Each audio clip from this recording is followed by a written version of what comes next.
السلام عليكم ورحمة الله وبركاته.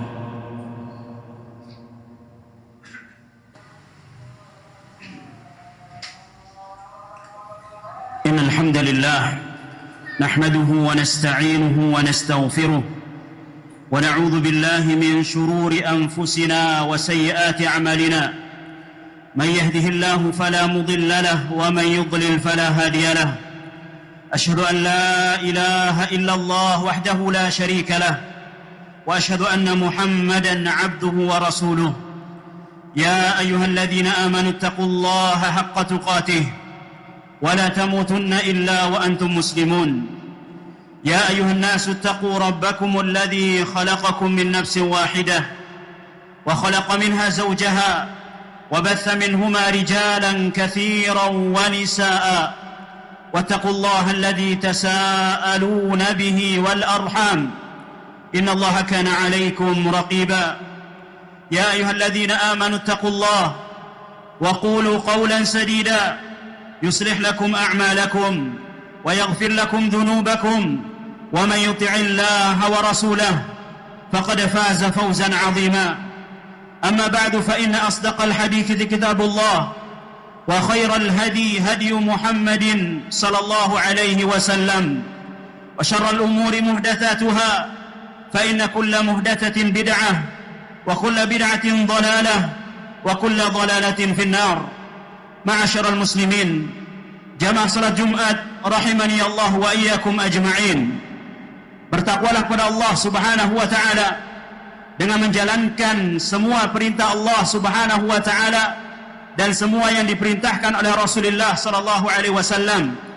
Bertakwa juga dalam arti meninggalkan segala yang dilarang oleh Allah Subhanahu wa taala, begitupun yang dilarang oleh Rasulullah sallallahu alaihi wasallam. Jamaah kaum muslimin yang dirahmati Allah Subhanahu wa taala, pada hari ini bertepatan dengan 10 Safar 1446 Hijriah adalah hari yang istimewa dan esoknya adalah hari bersejarah bagi bangsa Indonesia. Menilik peristiwa sejarah Indonesia 79 tahun yang lalu dalam kalender Hijriah, kita dapatkan bahwa pada hari Jumat tanggal 9 Ramadan 1464 Hijrah, Insinyur Soekarno membacakan proklamasi kemerdekaan Republik Indonesia. Tentu ini adalah anugerah yang besar dari Allah Subhanahu wa taala. Proklamasi kemerdekaan di hari yang paling mulia, begitu pula di bulan yang paling mulia, yaitu bulan Ramadan. Kemerdekaan adalah cita-cita setiap warga negara dimanapun ia berada. Sebagai seorang hamba Allah Subhanahu wa taala, kemerdekaan bukanlah semata terbebas dari penjajahan bangsa lain, akan tetapi yang jauh lebih utama dari itu adalah manakala seorang hamba bisa terbebas dari segala hal yang menghalanginya dari beribadah kepada Allah Subhanahu wa taala. Terbebas dari segala sesuatu yang menjauhkannya dari surga Allah Subhanahu wa taala. Karena maksud dan tujuan manusia adalah beribadah kepada Allah Subhanahu wa taala.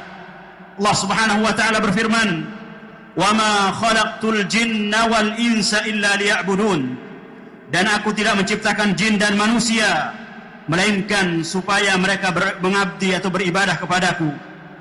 Ma'asyiral muslimin, jamaah salat Jumat rahimani wa rahimakumullah, tentu setiap dari kita ingin menjadi manusia yang merdeka dengan seutuhnya, hidup tanpa ketergantungan terhadap sesuatu, hidup aman dan bebas dari penghambaan dan penjajahan.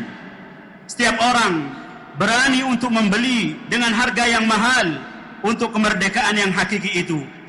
Karena jika tidak merdeka, berarti setiap saat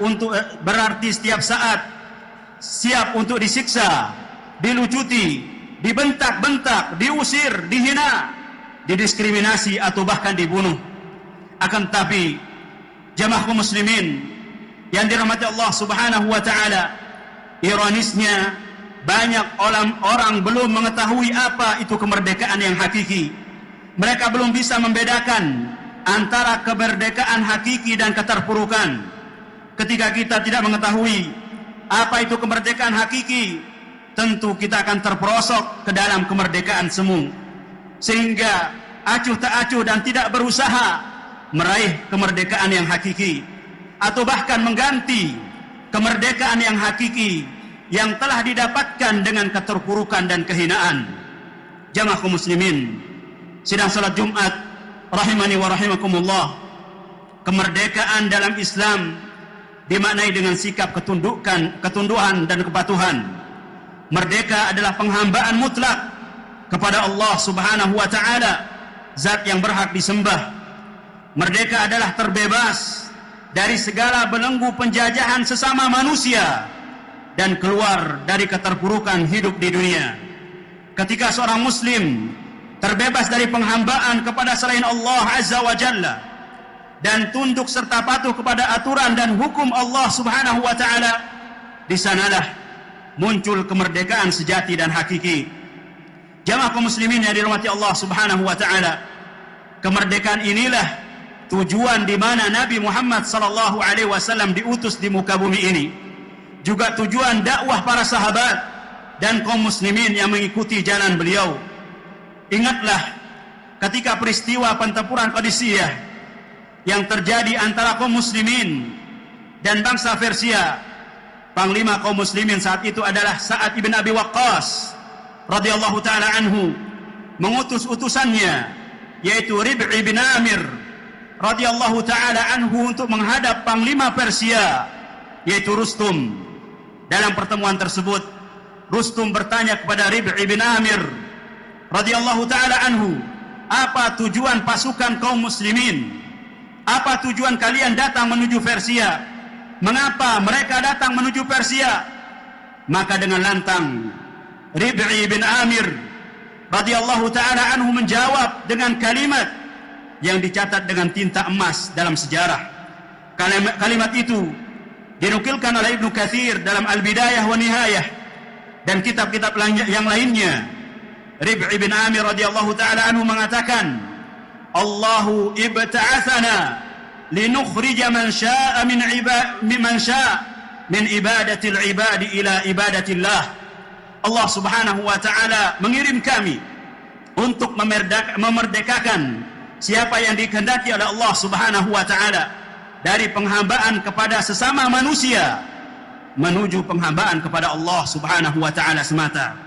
Wa min dhiqid dunya ila sa'atiha, untuk memerdekakan mereka dari sempitnya dunia menuju luasnya dunia. Wa min jawril adyan ila adlil Islam, serta memerdekakan mereka dari kesewenang-wenangan agama lain menuju kepada keadilan Islam. Jamaah kaum muslimin yang dirahmati Allah Subhanahu wa taala, lihatlah bagaimana seorang sahabat yang mulia Bilal bin Rabah radhiyallahu taala anhu memaknai makna kemerdekaan yang hakiki. Ketika itu beliau menjadi budak atau hamba sahaya Abu Jahal, walaupun jasadnya disiksa dengan siksaan yang teramat pedih, akan tetapi beliau tetap mempertahankan kemerdekaannya, sebab beliau memiliki jiwa yang merdeka, jiwa yang bertauhid, jiwa yang tunduk hanya kepada Allah Subhanahu wa taala. Dengan itulah beliau menjadi hamba yang merdeka seutuhnya. Nabi kita yang mulia Nabi Muhammad sallallahu alaihi wasallam dengan risalah yang beliau emban memiliki misi untuk membawa manusia kepada kemerdekaan yang paling hakiki.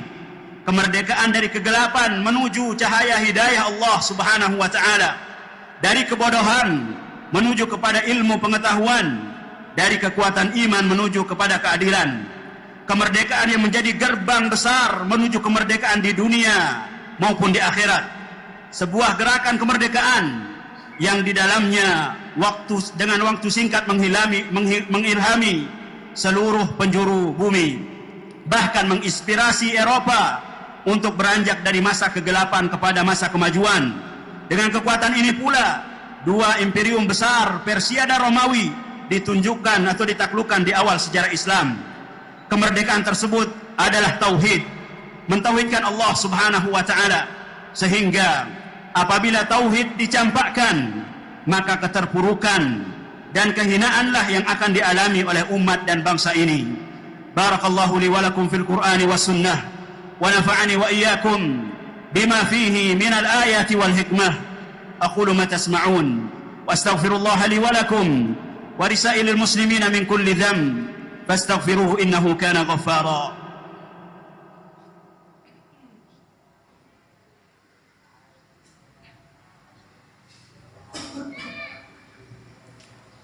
الحمد لله على إحسانه والشكر له على توفيقه وامتنانه وأشهد أن لا إله إلا الله وحده لا شريك له تعظيما لشأنه وأشهد أن محمدا عبده ورسوله الداعي إلى رضوانه صلى الله عليه وعلى آله وأصحابه ومن سار على نهجه واقتفى أثره إلى يوم لقائه. أما بعد، jamaah kaum muslimin yang dirahmati Allah Subhanahu wa taala, satu contoh nyata yang Allah Subhanahu wa taala abadikan kisahnya di dalam Al-Qur'an yang harus menjadikan atau yang harus kita jadikan pelajaran, yaitu kisah Nabi Musa.